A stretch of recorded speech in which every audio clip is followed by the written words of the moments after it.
गोदान पाठ 32 के छोटा सा आगे का पार्ट। उसके बाद हम पार्ट 33 को कवर करेंगे, लेकिन उससे पहले आप हमारे चैनल को सब्सक्राइब, हमारे वीडियो को लाइक, शेयर और कमेंट करके हमें ज़रूर बताइए कि आपको इस कहानी से क्या प्रेरणा मिली है। तो चलिए कहानी को आगे से शुरू करते हैं। 3 दिन उसकी यही दिशा रही और जुनिया ने रात को जागकर और दिन को उसके सामने खड़े रहकर जैसे मौत से उसकी रक्षा की। बच्चे को चूहिया संभालती रहती। चौथे दिन जुनिया इक्का लाई और सबों ने गोबर को उस पर लादकर अस्पताल पहुंचाया। वहां से लौटकर गोबर को मालूम हुआ कि अब वह सचमुच बच जाएगा। उसने आंखों में आंसू भरकर कहा, मुझे क्षमा कर दो जुन्ना। इन 3-4 दिनों में चूहिया के 3-4 रुपए खर्च हो गए थे और अब जुनिया को उससे कुछ लेते संकोच होता था। वह भी कोई मालदार तो थी नहीं। लकड़ी की बिक्री के रुपए जुनिया को दे देती। आखिर जुनिया ने कुछ काम करने का विचार किया। अभी गोबर को अच्छे होने में महीनों लगेंगे। खाने पीने को भी चाहिए, दवा दारू को भी चाहिए। वह कुछ काम करके खाने भर को ले ही आएगी। बचपन से उसने गौओं का पालन और घास छीलना सीखा था। यहाँ गौएं कहाँ थी? हाँ, वह घास छील सकती थी। मोहल्ले के कितने ही स्त्री पुरुष बराबर शहर के बाहर घास छीलने जाते थे और 8-10 आने कमा लेते थे। वह प्रातःकाल गोबर के हाथ मुंह धुलाकर और बच्चे को उसे सौंपकर घास छीलने निकल जाती और तीसरे पहर तक भूखी प्यासी घास छीलती रहती। फिर उसे मंडी में ले जाकर बेचती और शाम को घर आती। रात को भी वह गोबर की नींद सोती और गोबर की नींद जागती, मगर इतना कठोर श्रम करने पर भी उसका ऐसा मन प्रसन्न रहता मानो झूले पर गाकर बैठ रही हो। रास्ते भर के साथ की स्त्रियां और पुरुषों से चुहल और विनोद करती जाती। घास छीलते समय भी सबों में हंसी दिल लगी होती रहती। न किस्मत का रोना, न मुसीबत का गिला। जीवन की सार्थकता में, अपनों के लिए कठिन से कठिन त्याग में और स्वाधीन सेवा में जो उल्लास है, उसकी ज्योति एक एक अंग पर चमकती रहती। बच्चा अपने पैरों पर खड़ा होकर जैसे तालियां बजा बजा कर खुश होता है, उसी का वह अनुभव कर रही थी। मानो उसके प्राणों में आनंद का कोई सोता घुल गया हो और मन स्वस्थ हो तो देह कैसे अस्वस्थ रहे। उस एक महीने में जैसे उसका कायाकल्प हो गया। उसके अंगों में अब शिथिलता नहीं, चपलता है, लचक है और सुकुमारता है। मुख पर वह पीलापन नहीं रहा, खून की गुलाबी चमक रही है। उसका यौवन जो बंद कोठरी में पड़े पड़े अपमान और कलह से कुंठित हो गया था, वह मानो ताजी हवा और प्रकाश पाकर लहलहा उठा है। अब उसे किसी बात पर क्रोध नहीं आता। बच्चे के जरा से रोने पर वह झुंझला उठा करती थी। अब जैसे उसके धैर्य और प्रेम का अंत ही नहीं था। इसके खिलाफ गोबर अच्छा होते जाने पर भी कुछ उदास रहता था। जब हम किसी अपने प्रियजन पर अत्याचार करते हैं और जब विपत्ति आ पड़ने से हमें इतनी शक्ति आ जाती है कि उसकी तीव्र व्यथा का अनुभव करें, तो उससे हमारी आत्मा में जागृति का उदय हो जाता है और हम उस बेजान व्यवहार का प्रायश्चित करने के लिए तैयार हो जाते हैं। गोबर वही प्रायश्चित करने के लिए व्याकुल हो रहा था। अब उसके जीवन का रूप बिल्कुल दूसरा होगा, जिसमें कटुता की जगह मृदुता होगी, अपमान की जगह नम्रता होगी। उसे अब ज्ञात हुआ कि सेवा करने का अवसर बड़े सौभाग्य से मिलता है और वह इस अवसर को कभी न भूलेगा। पाठ 32 यहीं पर खत्म होता है। बढ़ते हैं आगे पाठ 33 के साथ। मिस्टर खन्ना को मजदूरों की यह हड़ताल बिल्कुल बेजा मालूम होती थी। उन्होंने हमेशा जनता के साथ मिले रहने की कोशिश की थी। वह अपने को जनता का ही आदमी समझते थे। पिछले कौमी आंदोलन में उन्होंने बड़ा जोश दिखाया था। जिले के प्रमुख नेता रहे थे, 2 बार जेल गए थे और कई हजार का नुकसान उठाया था। अब भी वह मजदूरों की शिकायतें सुनने को तैयार रहते थे, लेकिन यह तो नहीं हो सकता कि वह शक्कर मिल के हिस्सेदारों के हित का विचार न करे। अपने स्वार्थ त्यागने को वह तैयार हो सकते थे अगर उनकी ऊंची मनोवृत्तियों को स्पर्श किया जाता, लेकिन हिस्सेदारों के स्वार्थ की रक्षा न करना, यह तो अधर्म था। यह तो व्यापार है, कोई सदाव्रत नहीं कि सब मजूरों को ही बांट दिया जाए। हिस्सेदारों को यह विश्वास दिलाकर रुपए लिए गए थे कि इस काम में 15-20 सैकड़े का लाभ है। अगर उन्हें 10 सैकड़े भी ना मिले तो वे डायरेक्टरों को और विशेषकर मिस्टर खन्ना को धोखेबाज ही समझेंगे। फिर अपना वेतन वह कैसे कम कर सकते थे? और कंपनियों को देखते उन्होंने अपना वेतन कम रखा था। केवल 1000 रुपये महीना लेते थे। कुछ कमीशन भी मिल जाता था, मगर वह इतना लेते थे तो मिलकर संचालन भी करते थे। मजूर केवल हाथ से काम करते हैं, डायरेक्टर अपनी बुद्धि से, विद्या से, प्रतिभा से, प्रभाव से काम करता है। दोनों शक्तियों का मोल बराबर तो नहीं हो सकता। मजूरों को यह संतोष क्यों नहीं होता कि मंदी का समय है, चारों तरफ बेकारी फैली रहने के कारण आदमी सस्ते हो गए हैं। उन्हें तो एक की जगह पौन भी मिले तो संतुष्ट रहना चाहिए था, और सच पूछो तो वो संतुष्ट हैं। उनका कोई कसूर नहीं, वे तो मूर्ख बछिया के ताऊ हैं। शरारत तो ओंकारनाथ और मिर्जा खुर्शीद की है। यही लोग उन बेचारों को कठपुतली की तरह नचा रहे हैं, केवल थोड़े से पैसे और यश के लोभ में पड़कर। यह नहीं सोचते कि उनकी दिल लगी से कितने घर तबाह हो जाएंगे। ओमकारनाथ का पत्र नहीं चला तो बेचारे खन्ना क्या करे? और आज उनके पत्र के 1 लाख ग्राहक हो जाएं, तो उससे उन्हें 5 रुपए का भी लाभ होने लगे। 5 लाख का लाभ हुए तो क्या वह केवल अपने गुजारे भर को लेकर शीर्ष कार्यकर्ताओं में बांट देंगे? कहाँ की बात। और वह त्यागी मिर्जा खुर्शीद भी तो एक दिन लखपति थे। हजारों मजूर उनके नौकर थे, तो क्या वह अपने गुजारे भर को लेकर सब कुछ मजूरों को बांट देते थे? वह उसी गुजारे की रकम में यूरोपियन छोकरियों के साथ विहार करते थे, बड़े बड़े अफसरों के साथ दावतें उड़ाते थे, हजारों रुपए महीनों की शराब पी जाते थे और हर साल फ्रांस और स्विट्जरलैंड की सैर करते थे। आज मजूरों की दिशा पर उनका कलेजा फटता है। इन दोनों नेताओं की तो खन्ना को परवाह न थी। उनकी नीयत की सफाई में पूरा संदेह था। ना राय साहब की उन्हें परवाह थी, जो हमेशा खन्ना की हाँ में हाँ मिलाया करते थे और उनके हर एक काम का समर्थन किया करते थे। अपने परिचितों में केवल एक ऐसा ही व्यक्ति था जिसके निष्पक्ष विचार पर खन्ना जी को पूरा भरोसा था, और वह डॉक्टर मेहता थे। जब से उन्होंने मालती से घनिष्ठता बढ़ानी शुरू की थी, खन्ना की नजरों में उनकी इज्जत बहुत कम हो गई थी। मालती बरसों खन्ना की हृदयेश्वरी रह चुकी थी, पर उसे सदैव सदैव खिलौना समझा था। उसमें संदेह नहीं कि वह खिलौना उन्हें बहुत प्रिय था। उसके खो जाने या टूट जाने या छिन जाने पर वह खूब रोते, और वह रोए थे, लेकिन थी वह खिलौना ही। उन्हें कभी मालती पर विश्वास ना हुआ। वह कभी उनके ऊपरी विलास आवरण को छेद कर उनके अंतःकरण तक नहीं पहुंच सकी थी। वह अगर खुद खन्ना से विवाह का प्रस्ताव करती तो वह स्वीकार न करते, कोई बहाना देकर टाल देते। अन्य कितने ही प्राणियों की भांति खन्ना का जीवन भी दोहरा या दो रुखी था। एक और वह त्याग और जन सेवा और उपकार के भक्त थे, दूसरी ओर स्वार्थ और विलास के प्रभुता के। कौन उनका असली रूप था यह कहना कठिन है। कदाचित उनकी आत्मा का उत्तम आधा सेवा और सहृदयता से बना हुआ था। कदाचित उनका आत्मा का उत्तम आधा सेवा और सहृदयता से बना हुआ था, मध्यम आधा स्वार्थ और विलास से। पर उत्तम और मध्यम में बराबर संघर्ष होता रहता था, और मध्यम ही अपनी उद्दंडता और हट के कारण सौम्य और शांत उत्तम पर गालिब करता था। उनका मध्यम मालती की ओर झुकता था, उत्तम मेहता की ओर, लेकिन वह उत्तम और मध्यम के साथ एक हो गया। उनकी समझ में न आता था कि मेहता जैसा आदर्शवादी व्यक्ति मालती जैसी चंचल विलासिनी रमणी पर कैसे आसक्त हो गया। वह बहुत प्रयास करने पर भी मेहता को वासनाओं का शिकार ना स्थिर कर सकते थे, और कभी कभी उन्हें यह संदेह भी होने लगता था कि मालती का कोई दूसरा रूप भी है जिसे वह ना देख सके या जिसे देखने में उनकी क्षमता ना थी।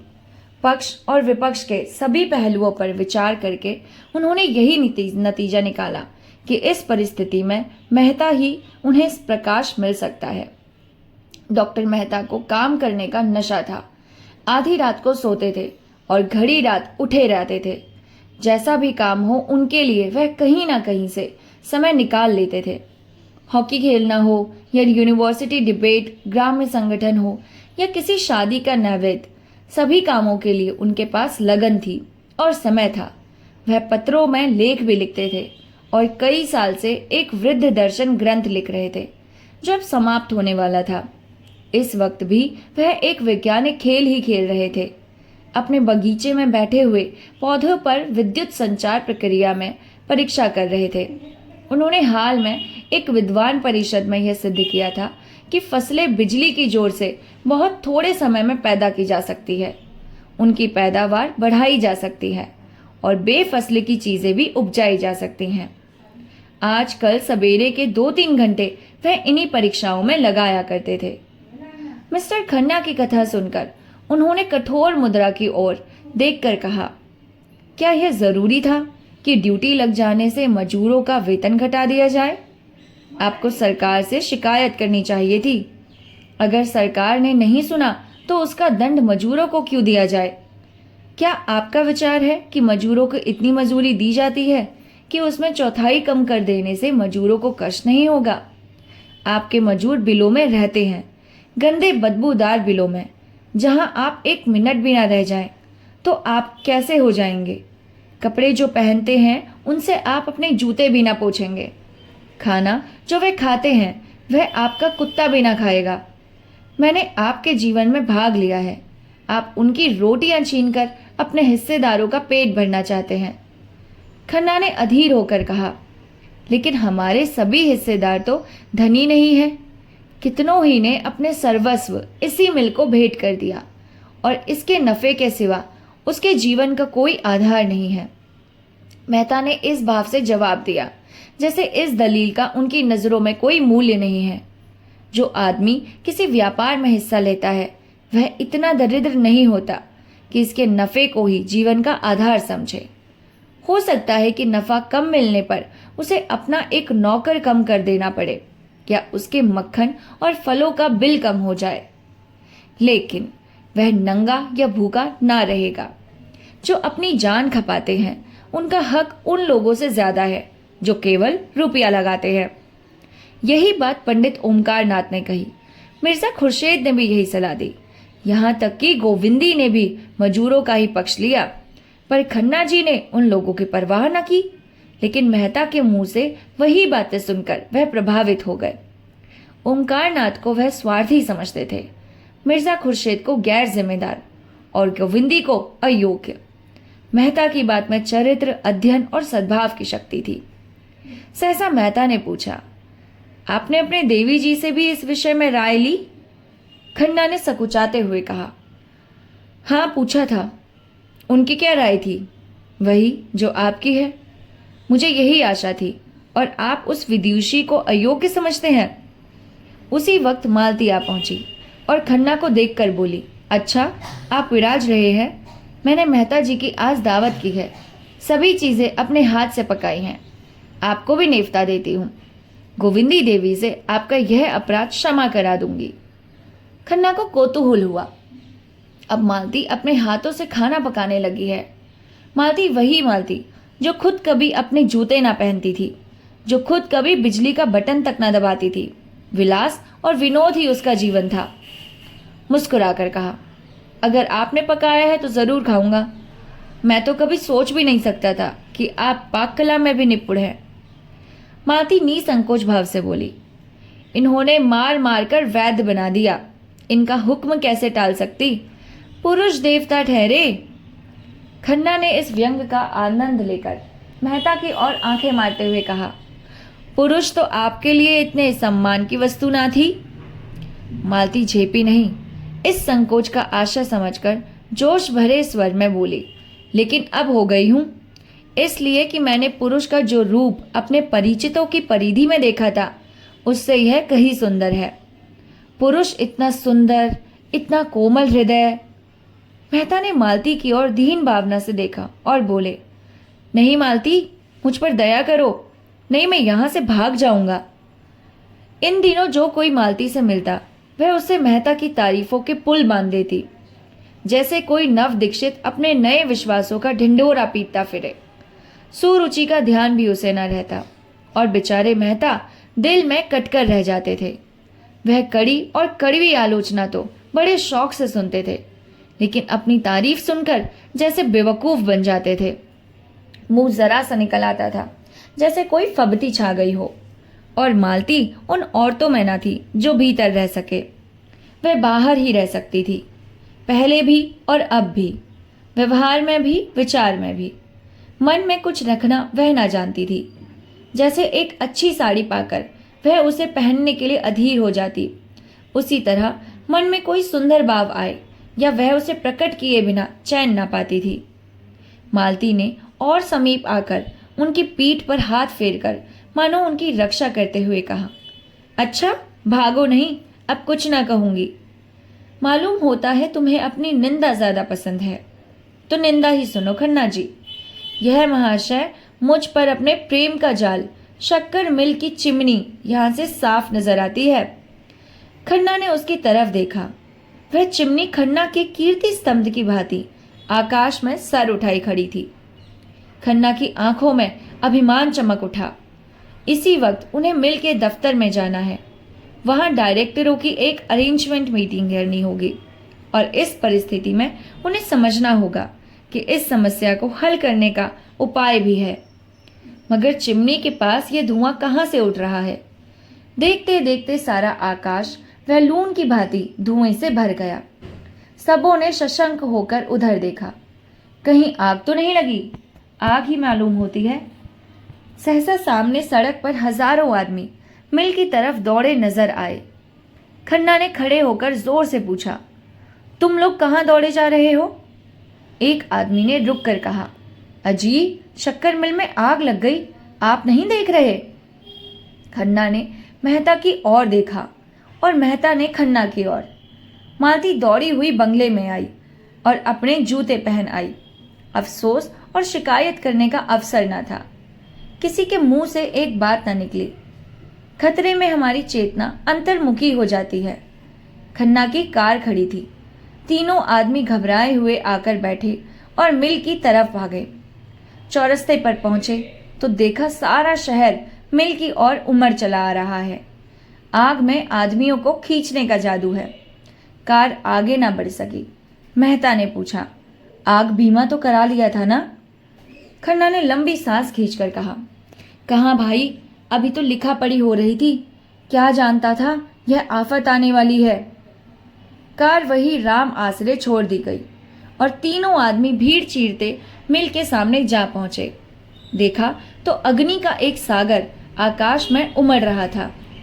अग्नि की उन्मत्त लहरें एक पर एक दांत पीसती थी, जीभ लपलपाती थी जैसे आकाश को भी निगल जाएगी। उस अग्नि समुद्र के नीचे ऐसा धुआं छाया था मानो सावन की घटा कालिख में नहाकर नीचे उतर आई हो। उसके ऊपर जैसे आग का थरथराता हुआ उबलता हुआ हिमाचल खड़ा था। हाथे में लाखों आदमियों की भीड़ थी। पुलिस भी थी, फायर ब्रिगेड भी, सेवा समितियों के सेवक भी, पर सब के सब आग की भीषणता से मानो शिथिल हो जाते थे। ईंटें जलने की वजह से लोहे के गार्डर जल रहे थे।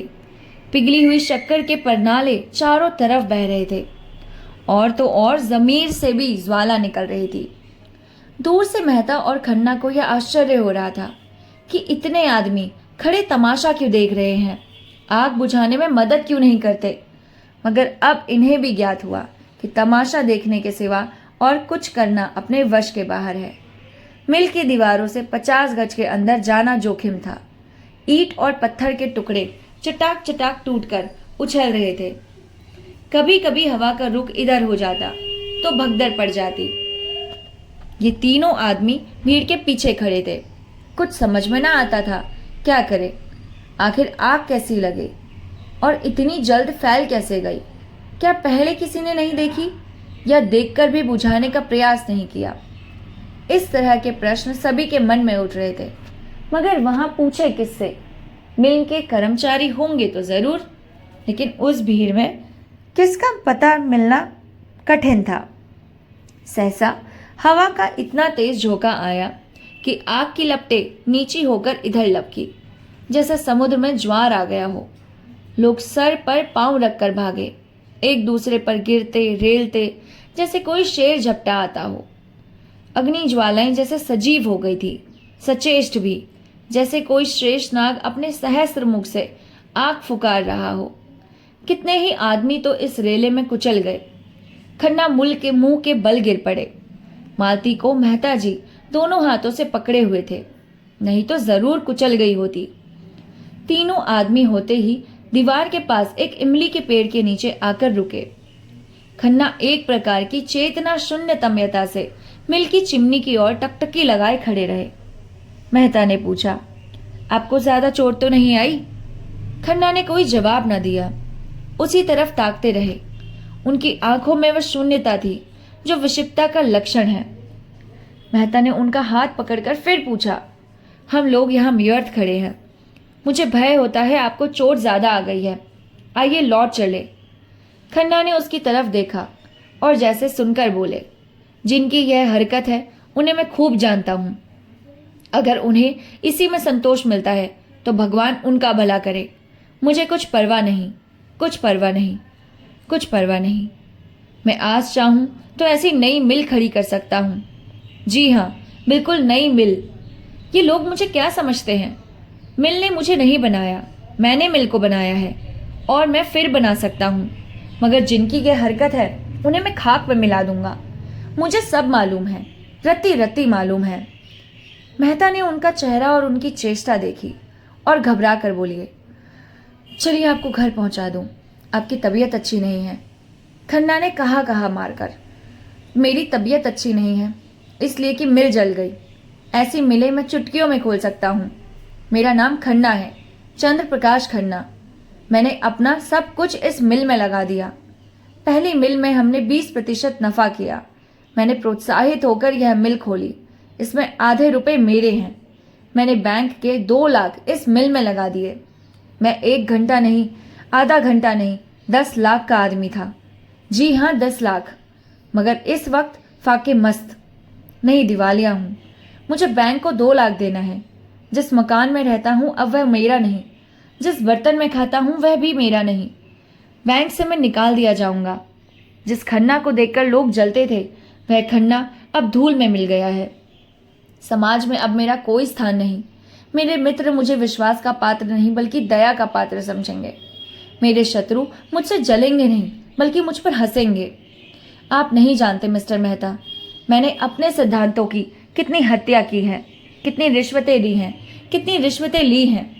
किसानों की ऊख तौलने के लिए कैसे आदमी रखे, कैसे नकली बाट रखे, क्या कीजिए यह सब सुनकर। लेकिन खन्ना अपनी यह दुर्दशा कराने के लिए क्यों जिंदा रहे? जो कुछ होना है, दुनिया जितना चाहे हंसे, मित्र लोग जितना चाहे अफसोस करे, लोग जितनी गालियां देना चाहे दें। खन्ना अपनी आंखों से देखने और अपने कानों से सुनने के लिए जीता ना रहेगा। वह बेहया नहीं, बेगैरत नहीं है। यह कहते कहते खन्ना दोनों हाथों से सर पीटकर जोर जोर से रोने लगे। मेहता ने उन्हें छाती से लगाकर दुखित स्वर में कहा, खन्ना जी, जरा धीरज से काम लीजिए। आप समझदार होकर दिल इतना छोटा करते हैं। दौलत से आदमी को जो सम्मान मिलता है वह उसका सम्मान नहीं, उसकी दौलत का सम्मान है। आप निर्धन रहकर भी स्त्रियों के विश्वास पात्र रह सकते हैं और शत्रुओं के भी, बल्कि तब तक आपका शत्रु रहेगा ही नहीं। आइए घर चलें, जरा आराम कर लेने से आपका चित्त शांत हो जाएगा। खन्ना ने कोई जवाब न दिया। तीनों आदमी चिरस्ते पर आए। कार खड़ी थी। 10 मिनट में खन्ना की कोठी पर पहुंच पड़े। खन्ना ने उतरकर शांत स्वर में कहा, कार आप ले जाएं, अब मुझे इसकी जरूरत नहीं है। मालती और मेहता भी उतर पड़े। मालती ने कहा, तुम चलकर आराम से लेटो, हम बैठे गपशप करेंगे। घर जाने की कोई ऐसी जल्दी नहीं है। खन्ना ने कृतज्ञता से उसकी ओर देखा और करुण स्वंठ से बोले, मुझसे जो अपराध हुए हैं उन्हें क्षमा कर देना मालती। तुम और मेहता बस तुम्हारे सिवा संसार में मेरा कोई नहीं है। मुझे आशा है तुम मुझे अपनी नजरों से ना गिराओगी। शायद 10-5 दिन में ये कोठी भी छोड़नी पड़े। किस्मत ने कैसा धोखा दिया। मेहता ने कहा, मैं आपसे सच कहता हूं खन्ना जी, आज मेरी नजरों में आपकी जो इज्जत है वह पहले कभी ना थी। तीनों आदमी कमरे में दाखिल हुए। द्वार खुलने की आहट पाते ही गोविंदी भीतर से आकर बोली, आप लोग वहीं से आ रहे हैं? महाराज तो बड़ी खबर लाया। खन्ना ने मन में ऐसा प्रबल ना रुकने वाला तूफानी आवेश उठा कि गोविंदी के चरणों पर गिर पड़े और उसे आंसुओं से धो दे। भारी गले से बोले, हाँ प्रिय, हम तबाह हो गए। उनका निर्जीव निराश आहत आत्मा सांत्वना के लिए विकल हो रही थी, सच्ची स्नेह में डूबी हुई सांत्वना के लिए। उस रोगी की भांति जो जीवन सूत्र क्षीण हो जाने पर भी वैद्य के मुख की आशा की ओर भरी आंखों से ताकता रहा। वही गोविंदी जिस पर उन्होंने हमेशा जुल्म किया, जिसका हमेशा अपमान किया, जिससे हमेशा बेवफाई की, सदैव भर उसे भार समझा, उसकी मृत्यु की सदैव कामना करते रहे, वही इस समय जैसे अंचल में आशीर्वाद और मंगल और अभय लिए उन पर वार रही थी, जैसे उन चरणों में ही उनके जीवन का स्वर्ग हो, जैसे वह अभागे मस्तक पर हाथ रखकर ही वह प्राणहीन धमनियों में फिर रक्त का संचार कर देगी। मन की इस दुर्बल दशा में, इस घोर विपत्ति में मारो उन्हें कंठ से लगे कि वह खड़ी हो गई है। नौका पर बैठे हुए जल विहार करते समय हम जिन चट्टानों को घातक समझते हैं और चाहते हैं कि कोई उन्हें खोद कर फेंक देता, उन्हीं से नौका टूट जाने पर हम चिमट जाते हैं। गोविंदी ने उन्हें एक सोफा पर बिठा दिया और स्नेह कोमल स्वर में बोली, तुम इतना छोटा दिल क्यों करते हो? धन के लिए तो सारे पाप की जड़ है। उस धन से हमें क्या सुख था? सवेरे से आधी रात एक ना एक झंझट, आत्मा का सर्वनाश।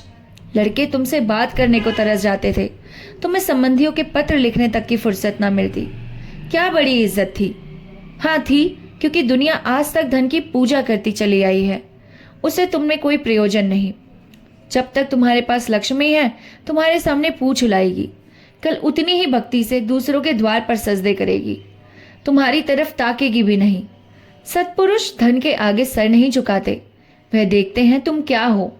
अगर तुम में सच्चाई है, न्याय है, त्याग है, पुरुषार्थ है, तो वे तुम्हारी पूजा करेंगे। नहीं तुम्हें समाज का लुटेरा समझकर मुंह फेर लेंगे, बल्कि तुम्हारे दुश्मन हो जाएंगे। मैं गलत नहीं कहती मेहता जी? मेहता ने मानो स्वर्ग स्वप्न से चौंक कर कहा, गलत? आप वही कह रही हैं जो संसार के महान पुरुषों ने जीवन का सात्विक अनुभव करने के बाद कहा। जीवन का सच्चा आधार यही है। गोविंदी ने मेहता को संबोधित करके कहा, धनी कौन होता है इसका कोई विचार नहीं करता, वही जो अपने कौशल से दूसरों को बेवकूफ बना सकता है। खन्ना ने बात काट कर कहा, नहीं गोविंदी, धन कमाने के लिए अपने में संस्कार चाहिए। केवल कौशल से धन नहीं मिलता, इसके लिए भी त्याग और तपस्या करनी पड़ती है। शायद इतनी साधना मैंने ईश्वर की भी नहीं की। इतनी सारी आत्मिक और बौद्धिक और शारीरिक शक्तियों के सामंजस्य का नाम धन है। गोविंदी ने विपक्षी न बनकर मध्यस्थ भाव से कहा, मैं मानती हूं धन के लिए थोड़ी तपस्या नहीं करनी पड़ती, लेकिन फिर भी हमने उसे जीवन में जितने महत्व की वस्तु समझ रखा है, उतना महत्व उसमें नहीं। मैं तो खुश हूं तुम्हारे सर से ये बोझ टल गया। अब तुम्हारे लड़के आदमी होंगे, स्वार्थ और अभिमान के पुतले नहीं। जीवन का सुख दूसरों को सुखी करने में है, उनको लूटने में नहीं। बुरा न मानना, अब तक तुम्हारे जीवन का अर्थ या आत्मसेवा, भोग और विलास, देव ने तुम्हें उस साधन से वंचित करके तुम्हें ज्यादा ऊंचे और पवित्र जीवन का रास्ता खोल दिया है। यह सिद्धि प्राप्त करने में अगर कुछ भी कष्ट हो तो उसका स्वागत करो। तुम इसे विपत्ति समझते ही क्यों हो? क्यों नहीं समझते? तुम्हें अन्याय से लड़ने का अवसर मिला है। धन खोकर अगर हम अपनी आत्मा को पा सके तो यह कोई महंगा सौदा नहीं। न्याय के सैनिक बनकर लड़ने में जो गौरव, जो उल्लास है, क्या उसे इतनी जल्द भूल गए? गोविंदी के पीखे सूखे मुख की तेज पर ऐसी चमक थी मानो उसमें कोई विलक्षण शक्ति आ गई हो, मानो उसकी सारी मूक साधना प्रगल्भ हो उठी हो। मेहता उसकी ओर भक्तिपूर्ण नेत्रों से ताक रहे थे। खन्ना सर झुकाए इस देवी प्रेरणा समझने की चेष्टा कर रहे थे। खन्ना कुछ न कह पा रहे, मन में लज्जित थे। गोविंदी के विचार इतने ऊंचे, उनका हृदय इतना विशाल और उसका जीवन इतना उज्जवल है। पाठ 33 का समापन यहीं पर होता है। मिलते हैं पाठ 24 के साथ। तब तक के लिए नमस्कार।